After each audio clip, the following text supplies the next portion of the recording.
Hi everybody, I am Meg from megfort.com. I'm gonna start doing nursing videos on my YouTube channel. This is the first one. In these videos, I'm gonna get real basic with terminology because I want nursing students to watch these videos as well, and I want them to understand. And I'm basing it off of one of my most popular posts. It was how to be confident in a code. A little bit of background about myself. I became a nurse 10 years ago. I have worked everywhere, nursing homes, rehab centers, the ER, med-surg, telefloors, a lot of telemetry units, step-down cardiovascular, post-open heart, all sorts of things. All right, so tips on how to be confident in a code.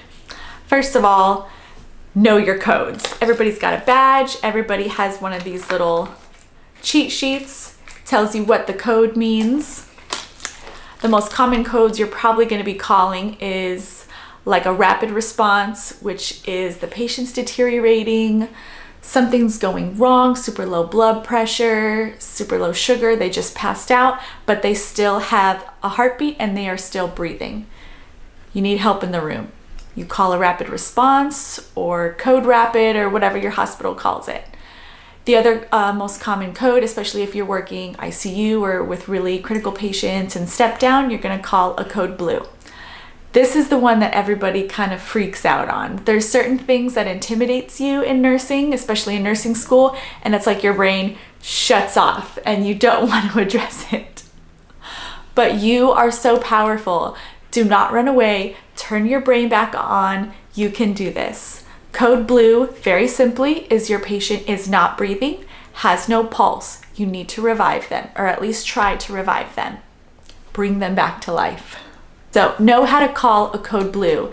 Some facilities, you actually have to call an operator and say code blue to room 3110. Simple as that. That's all you got to do really quickly, and then start compressions immediately. Some facilities have a button on the wall, which is super handy. Hopefully everybody has this, where you just hit the code button on the wall and you can start compressions. You don't have to pick up your phone. You can automatically just hit the wall and start compressions. Very important tip on you walk in on your patient not breathing, no pulse. Don't spend more than like 8 to 10 seconds looking for a pulse.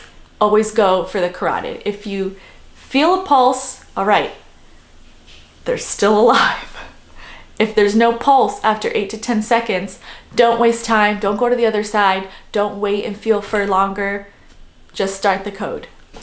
If you think you're gonna forget, or you're the type of person that kind of fumbles when they're nervous, I suggest you take a Sharpie and circle what the extension is that you have to call. If you have to call the code, for example, in the last hospital that I worked at, it was pound 777 on the phone to call the codes. All right, if it is not your patient and there is a code called, do not run and hide. You are awesome. You have a nursing license. You can do this. Run into the code. If no one is wheeling in the code cart, go get it. You be the one. Unplug it and wheel it right in. Now, I want to really quickly go over the things that have to happen in the first 3 to 5 minutes of a code. This is very simple. You can write these down, or you can click below in the description for the blog post and you can print it out. These are the following things that need to happen right away in the first 3 minutes of a code. They can all happen simultaneously. Number 1, initiate compressions. Obviously, initiate compressions as soon as you realize that this person has no pulse. Always double check the code status. The chart should be nearby, or there should be a computer. You can pull up their information right away. Check the code status because sometimes people don't want to come back. Next, someone needs to bring the code cart into the room with the life pack. Hook them up to the life pack. Someone needs to take the role of recorder or scribe and start filling out those code blue sheets or rapid response sheets. Put the patient on the life pack on the monitor so you can see their rhythm if they're not already on a monitor. If the patient is super tachycardic, super Brady or in VFib or something, put those defibrillator pads on right away. Respiratory, put the patient on oxygen, venti mask, whatever they need. Also set up suction, because if the patient needs to be intubated or they need further respiratory intervention, you need that suction set up. If they are not breathing, set up that ambu bag and start bagging.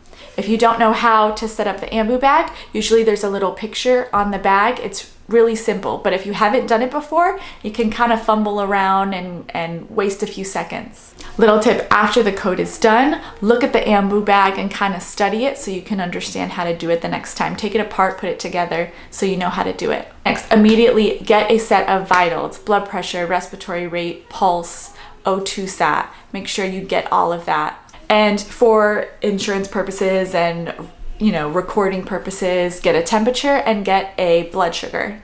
Immediately, simultaneously, another nurse should be checking the central lines or the IV lines, making sure that they're patent and that they're working. If not, they got to start another one right away.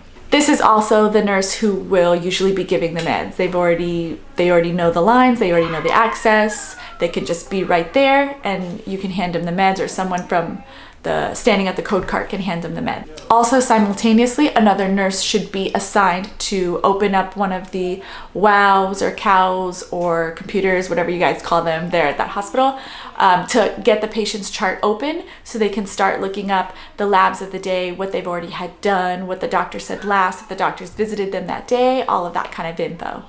Also, delegate for a nurse or secretary or tech to call the attending physician, call the appropriate people, and let them know what's going on.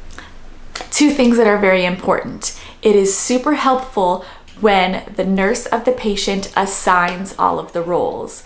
You get the chart, you record, you do meds, you do respiratory, that kind of thing. It really it sets a beautiful foundation of the code if the nurse goes and assigns all the roles. Sometimes you already have code teams and those roles assigned. Sometimes people are busy and they can't make it to the code, they're off the floor, they're doing something with their patient, they didn't hear the code, whatever it is. It really helps whoever's running into the room to help you. You do this, assign your roles. Number two, stay in your roles. If you are the recorder, you should not put the paper down to go push the meds or get in line to do the compressions. Whatever your role is, stay in that role for the entire duration of the code. Okay, so a little bit about assigning the roles. In all reality, I believe that there are 8 different roles that you can assign really quick. It also helps to kind of write it on your badge if you need help to do that. Number 1, compressions. You're probably the one doing compressions when everybody runs into the room. So assign 2-3 people, depending on how much staff you have, you're doing compressions. You guys rotate compressions. Number 2, somebody has to check the IV access or central line access, and they will do the medications. Number 3, someone to deal with respiratory stuff, setting up the oxygen, setting up the suction, non-rebreather mask, whatever it is. Number 3, someone to kind of man the LifePak monitor, to hook it up, to stand there to pace, defibrillate, whatever needs to happen. They are the LifePak person. Number 5, somebody to get the vitals initially and to keep getting the vitals. Let's say this person is super hypotensive and you're probably going to be checking the blood pressure super often after you bolus them and things like that. If they're not already on the monitor, you may have a policy that it needs to be done manually, whatever it is. That person needs to be doing the vitals, and they stay doing the vitals throughout the entire code. This doesn't necessarily have to be a nurse. You can always take advantage of the techs. Your tech is your best friend. Don't abuse your techs. Maintain that rapport with your techs. Your tech is your third arm. Your tech is so invaluable. Please be kind to your techs. And your techs can do compressions. Your techs can be your runner. Your techs can be the person who does the vitals, the blood sugar, whatever it is. Utilize your techs, but be nice to them. Number 6, somebody to man the computer and to look through the patient's chart. Number 7 would be family, someone to call the family. This can be a secretary, and just say, the nurse wants to speak with you, the doctor wants to speak with you, the charge nurse wants to speak to you about the status of your mom, your brother, whoever it is. This person can also be the family person who maybe stands outside with the family and maybe explains to them what is happening, what is not happening, kind of comforts them. If you've ever had a family member go south in the hospital, it's very scary and confusing, and you want to be updated and you want to be comforted. So there should be preferably a nurse to sit or stand to the side with the family, kind of keep them out of the way, but also keep them informed. Look, here they're checking the blood pressure, the doctor has arrived, we will do the best we can. Never tell them that it'll be all right. Life sometimes is not all right, but you can assure them, we're going to do the best we can. We're doing the best we can. Number 8, which is a role that a lot of people forget, you need a runner.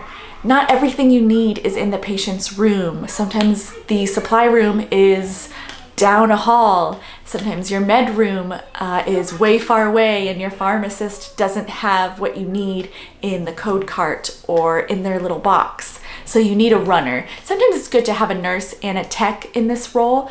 Like, hey, we need more oxygen tubing, or this isn't the right mask, or we need Lasix right away, or whatever it is. You can have somebody who can leave the code and run back and forth and not come out of a role. I feel very strongly about empowering other nurses, especially the new grads. I think that this is a very stressful profession. It's only getting more stressful with healthcare laws and the new computer systems. So I think to survive, we cannot be catty. We cannot judge each other. We are all human, but we're also superhuman because we're nurses, and we can't survive this profession without empowering and supporting each other. So that is why I'm making this video, because I want to support you. Please subscribe to my channel for more nursing content, and I'm going to put links below to my nursing blog where you can read all sorts of resources.